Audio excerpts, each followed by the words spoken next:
Here we are again, and this is another example of why Nicolas Cage is Nicolas Cage. Hey everyone, my name is Max Aaron James. This is a review of the movie Bringing Out the Dead, released in 1999, written by Joe Connolly and Paul Schrader, directed by Martin Scorsese. This is part of our Marti Marathon. I hope you guys enjoy this as much as I am watching these movies. Bringing Out the Dead I had not heard of or seen prior to this marathon. It is about a Manhattan paramedic who is haunted by patients who he was not able to save and clinging on to his sanity while doing these night shifts, these long night shifts, night after night.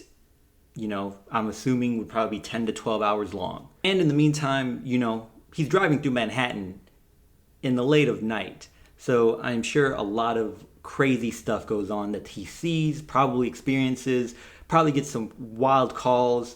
And so we're on this ride with this paramedic. The paramedics he rides with are in some ways just as interesting, and they have their own issues and flaws. And you could see so much you could blame the shifts and this job, this occupation, of why they are who they are, why they become who they are. See, when Nicolas Cage is given the right role, he delivers. He does so well. And I think a part of it is knowing who to cast, who you're writing for, who you're directing to be in these roles. And that is when you decide whether or not to get Nicolas Cage. And this is a good example of that, because Nicolas Cage looks like someone who is physically and emotionally, mentally, spiritually drained from these long night shifts, not saving lives, seeing dead people threatening him, and having probably not enough sunlight because he's working the night shift. This movie does keep moving. It doesn't slow down.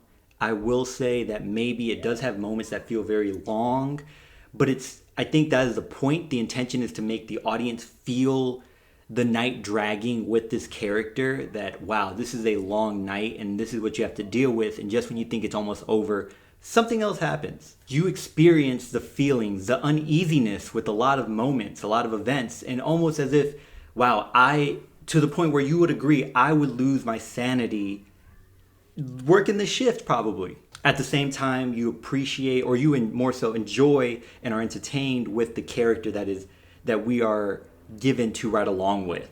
One thing I will say, however, is this movie probably did not need to be 2 hours long. I do not know what I would cut per se, but at the same time, it does feel longer than necessary.